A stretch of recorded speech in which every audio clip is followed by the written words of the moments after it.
శ్రీమాత్రే నమః. శ్రీ గురుభ్యో నమః. ఈరోజు ఈ వీడియో చాలా ఇన్ఫర్మేటివ్గా ఉండబోతుంది. అందరికీ కూడా బాగా ఉపయోగపడేటువంటి వీడియో. సాధారణంగా ఏంటంటే మనందరికీ తెలిసి మనం ఏదైనా పని ప్రారంభించాలి అంటే చవితి రోజున వెళ్ళకూడదు, షష్ఠి రోజున వెళ్ళకూడదు, నవమి అష్టమి వెళ్ళకూడదు, అలాగే చతుర్దశి త్రయోదశి నాడు వెళ్ళకూడదు అని కొన్ని నియమాలు ఉంటాయి. అలా ప్రతి ఒక్క నక్షత్రానికి కూడా ఒక వారం ఉంటుంది. దాన్ని ఘాతవారము అంటారు. ఆ వారం నాడు ఆ పనులు చేయకూడదు. కాబట్టి ఏ నక్షత్రం వారికి ఏ ఘాతవారము, ఏ అదృష్ట నక్షత్రము, ప్రతి నక్షత్రానికి కూడా ఒక గాయత్రి ఉంటుంది. ఆ గాయత్రి అంటే ఇప్పుడు ఉదాహరణకు జ్యేష్ఠ నక్షత్రం ఉంటే ఓం జ్యేష్ఠ నక్షత్రాయ విద్మహే మహాజ్యేష్ఠాయ ధీమహి తన్నో జ్యేష్ఠ ప్రచోదయాత్ ఉదాహరణకు చెప్పాము మీకు ఇది. ఇలా ప్రతి ఒక్క నక్షత్రానికి ఉంటుంది. మీ కష్టకాలంలో ఏ పూజలో అవసరం లేదు, ఆ గాయత్రి చదువుకుంటే సరిపోతుంది. ఏదైనా పనులు ప్రారంభించినప్పుడు పంచమి నాడు ప్రారంభించాలి, సప్తమి నాడు ప్రారంభించాలి, దశమి ఏకాదశి నాడు ప్రారంభించాలి, ద్వాదశి నాడైతే మధ్యాహ్నం అపరాండ సమయం తర్వాతకి ప్రారంభించాలి, లేదా బ్రాహ్మీ ముహూర్తంలోనే ముందుగా ప్రారంభించవచ్చు. అమావాస్య ముందు వచ్చేటువంటి త్రయోదశి చతుర్దశి అంతగా మంచిది కాదు. అమావాస్య పౌర్ణమి తర్వాతకు వచ్చేటువంటి పాడ్యమి విద్యా తదియా కూడా మంచిది కాదు. కాబట్టి ఈ పరమైనటువంటి క్యాల్కులేషన్స్ అన్నీ కూడా వేసుకొని వీలైనంత వరకు కూడా మనము ఒక తిథిని వారాన్ని ప్రమేయంగా తీసుకొని మనము ఆ యొక్క పనిని ప్రారంభించాలి. కాబట్టి ఇప్పుడు మనకి ఏ నక్షత్రానికి ఆ నక్షత్రం అదృష్ట సంఖ్య ఏమిటి, వాళ్ళు ఏ మంత్రం చదువుకోవాలి, అలాగే వారికి సంబంధించినటువంటి ఈ యొక్క ఘాతవారం ఏమిటి, ఆ ఘాతవారం నాడు ఏం పనులు చేయాలి, ఏ పనులు చేయకూడదు అనేటువంటి విషయాన్ని ఇప్పుడు మనం తెలుసుకుందాం. తదుపరి కుంభరాశి వారికి సంబంధించి ఘాతవారం వచ్చేసి గురువారము, అలాగే వీరి యొక్క ఘాత నక్షత్రం వచ్చేసి ఆర్ద్ర నక్షత్రము, వీరి చవితి వీరికి ఘాత తిథి.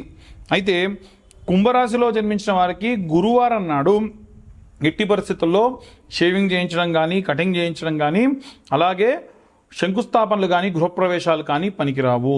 అలాగే ఆర్ద్ర నక్షత్రం రోజు కూడా మీరు ఈ పనులు చేసినా సరే ఖచ్చితంగా అంత శ్రేష్టంగా ఉండదు. అలాగే చవితి తిథి కూడా వీరికి అంత అనుకూలంగా ఉండదు. మరి వీరు ఏ పని చేయొచ్చు అనంటే వివాహాలు కానీ పుట్టెంటికలు తీయడం కానీ, అంటే ప్రతిసారి తీసేవి తీయకూడదు కానీ పుట్టెంటికలు జనరల్గా తీసేటువంటివి తీయడం ఎటువంటి ప్రాబ్లం లేదు. అలాగే ఎవరైతే ఈ యొక్క శంకుస్థాపనలు చేసినా గృహప్రవేశాలు చేసినా అంత మంచిది కాదు. దూర ప్రాంతాలు ప్రయాణం మంచిది కాదు, వ్యాపార ప్రారంభం మంచిది కాదు. మరి వివాహం కానీ అలాగే సీమంతాలు కానీ పంచలు కట్టేయడం కానీ అలాగే ఈ యొక్క యజ్ఞోపవీతం వేయడం కానీ శ్రేష్టంగా ఉంటుంది. దాంట్లో ఎటువంటి సందేహం లేదు. అయితే ఈ రాశిలో ఉన్న వారికి ఉన్నటువంటి నక్షత్రాలు ఏమిటి అనంటే ఉత్తరాషాఢ, శ్రవణ మరియు ధనిష్ట. ఉత్తరాషాఢ నక్షత్రానికి గాను అదృష్టవారము ఆదివారము, అదృష్ట సంఖ్య 1, 3, 5. అలాగే వీరు చదవలసిన మంత్రం ఏమిటంటే ఓం విశ్వేదేవాయ విద్మహే మహాషాఢాయ ధీమహి తన్నో ఉత్తరాషాఢ ప్రచోదయాత్ అన్న మంత్రం విశేషమైనటువంటి సత్ఫలితాన్ని ఇస్తుంది. కష్టకాలంలో 108 సార్లు చదవాలి. అలాగే శ్రవణ నక్షత్రానికి సంబంధించి అదృష్టవారం సోమవారం, అదృష్ట సంఖ్య వచ్చేసి 1, 2, 7. వీరు చదవలసిన మంత్రం ఏమిటంటే ఓం మహాశ్రేష్ఠాయ విద్మహే పుణ్యశ్లోకాయ ధీమహి తన్నో శ్రవణ ప్రచోదయాత్ అన్న మంత్రము వీరికి ఖచ్చితంగా సత్ఫలితాన్ని ఇస్తుంది. అలాగే ఈ యొక్క శతభిష నక్షత్రానికి సంబంధించి అదృష్టవారం సోమవారం, అదృష్ట సంఖ్య వచ్చేసి 1, 2, 9.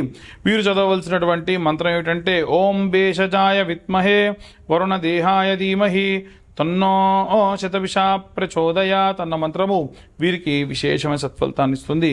అలాగే పూర్వభాద్ర నక్షత్రానికి సంబంధించి ఈ యొక్క పూర్వభాద్ర నక్షత్రానికి సంబంధించి చదవవలసినటువంటి వీరి అదృష్టవారం గురువారము, అదృష్ట సంఖ్య 1, 2, 3.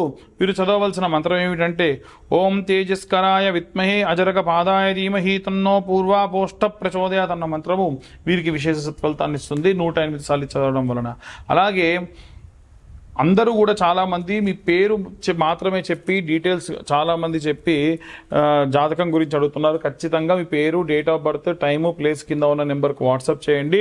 2025 రూపాయలు ఎవరైతే చెల్లిస్తారో 2025 రూపాయలు చెల్లించిన వారికి మాత్రమే ఈ యొక్క జాతకం 70 పేజీల్లో మీకు సమర్పించడం జరుగుతుంది. తర్వాతకి 2025 రూపాయలు చెల్లించిన వారికి మాత్రమే ఈ యొక్క జ్వాలాముఖి మాల ఉచితంగా ఇవ్వడం జరుగుతుంది. ఆసక్తి కల వారి కింద ఉన్న నెంబర్ కాంటాక్ట్ చేయొచ్చు. ఇక అన్ని వర్గాల వాళ్ళు ఎలాంటి రెమెడీస్ తీసుకోవాలి, ఎలాంటి మంత్రపఠనం చేయాలనే విషయాన్ని ఇప్పుడు మనం తెలుసుకుందాం.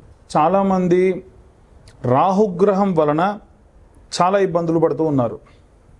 అయితే రాహుగ్రహం గనక లగ్నంలో ఉన్న, పంచమంలో ఉన్న, నవమ స్థానంలో ఉన్న ఏదైనా ప్రయోగం చేయడం వలన ఫలిస్తుంది. ఏదైనా ప్రయోగం అంటే మీరు మనకు సాధారణంగా ఏంటంటే 4 బాటల మధ్యలో, 3 బాటల మధ్యలో చౌరస్తా అని అంటారు, కూడలి అని అంటారు. మనం అప్పుడప్పుడు చూస్తూ ఉంటాం.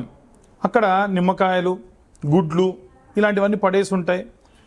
మనం దూరంగా చూడలేము. దగ్గర దాకా వచ్చిన తర్వాత మన బండి దాన్ని దాటుకుని వెళ్ళిపోతుంది. దాన్ని మించి దాటడం వలన ఎవరికైనా లగ్నంలో కానీ, పంచమంలో, నవమంలో రాహు ఉన్నా, వారికి రాహుదశ నడుస్తున్నా, ఒకవేళ ఆడపిల్లలైతే వాళ్ళు కనుక డేట్లో ఉన్నా, ఏదైనా సరే వాళ్ళు విడిచిపెట్టినటువంటి ఆ గాలి వీరికి సోకుతుంది.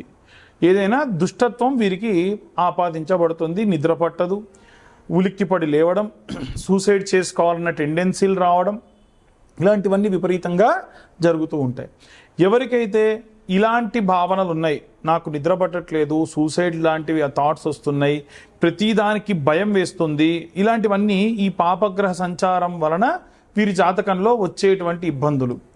మరి ఏం చేయాలంటే, ఎవరైతే ఈ బాధతో ఉన్నారో వాళ్ళు నిద్రపోతున్నప్పుడు ఒక కోడిగుడ్డు వాళ్ళ తల్లిగారు కళ్ళకు కాటుక పెట్టుకొని ఒక కోడిగుడ్డు తీసుకొని, ఒకవేళ తల్లి లేకుంటే భార్య అయినా భర్త కోసం చేయొచ్చు. ఒకవేళ తల్లి కోసం పిల్లలు చేయాలి అని అంటే కనుక ఆడపిల్లలు వివాహం కాకుంటే చేయొచ్చు.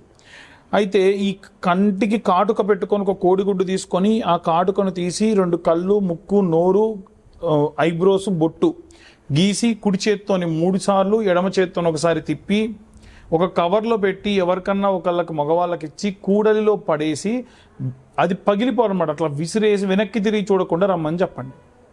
ఇలా చేయడం వల్ల, కూడలంటే చౌరస్తా 3 బాటలు 4 బాటల మధ్యలో వేసి రండి. ఎందుకు 3 బాటల మధ్యలో వేస్తారంటే 4 విభాగాలుగా వెళ్ళేటువంటి చోట 4 రకాల మనుషులు, 4 రకాల అంటు ముట్టు మైల ఏదో ఒకటి 4 బాటల మధ్యలో నుంచి ఎవరో ఒకరు వెళ్ళుంటారు. దాని యొక్క వక్రత్వము ఆ యొక్క ప్రదేశానికి వస్తుంది కాబట్టి అది చేయడం వల్ల అది ఫలిస్తుంది అని అంటారు. కాబట్టి మీరు అలా వేసేస్తే పోతుంది.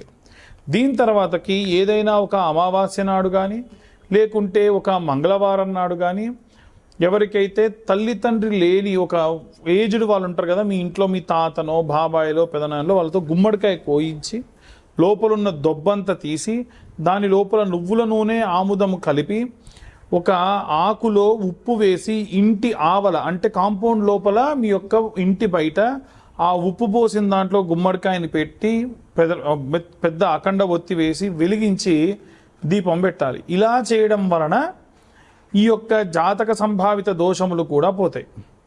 చాలామంది ఇలాంటివి సాధారణంగా మన ఇంట్లోనే చేసుకోవచ్చు. వాళ్ళ దగ్గరికి వీళ్ళ దగ్గరికి వెళ్ళి లక్షలు ఖర్చు పెట్టుకోవాల్సినటువంటి అవసరం లేదు. ఎవరికైతే మీ పేరు, date of birth, time, place ఉంటుందో వాళ్ళు మాత్రం జాతకం చెప్పించుకోండి.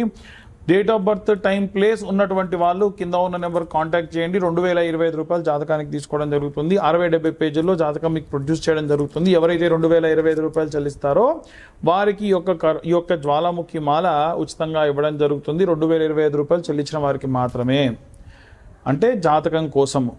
ఇక అందరూ కూడా బాగుండాలి, అందరూ నేనుండాలని నా ఉద్దేశం ఎప్పుడు కూడా. మా ఈ వీడియో కనుక ఇన్ఫర్మేటివ్గా ఉంటే ఇంకా నలుగురికి షేర్ చేయండి. ఇబ్బందుల్లో ఉన్న వారికి ఇప్పటి వరకు మా ఛానల్ని లైక్ చేయకుంటే లైక్ చేయండి, అలాగే షేర్ చేయండి, సబ్స్క్రైబ్ చేయండి. ఈ యొక్క వీడియో గురించి చాలామంది ఫోన్లు చేసి, అంటే మన ఛానల్ కాకుండా వేరే ఛానల్ వాళ్ళు ఫోన్లు చేసి, నీ పేరేంటి, ఇది నీ ఛానలా, నీకు అసలు అంత ఉందా, నువ్వు పెట్టిన తమ్నేల్ ఏంటి. అమ్మ, తమ్నేల్స్లో కూడా మేము చాలా వరకు మీ దాకా వీడియో రావడానికి, మీ దృష్టి పడడానికి మాత్రం కొన్ని సార్లు ఛానల్ వాళ్ళు తమ్నైల్స్ పెడుతున్నారు. అది పూర్తిగా మా వల్ల జరిగినటువంటిది కాదు, ఛానల్ వాళ్ళు, యాజమాన్యం వాళ్ళు చేసేటువంటిది. అది కూడా బాధించకుండా ఉండేట్టుగానే ఉండాలి అని ఎట్టి పరిస్థితుల్లో మేము కూడా కోరుతూనే ఉన్నాం. కాబట్టి అందరూ కూడా సంతోషంగా ఉండండి, జాగ్రత్తగా ఉండండి. సర్వే జనా సుఖినో భవంతు. స్వస్తి.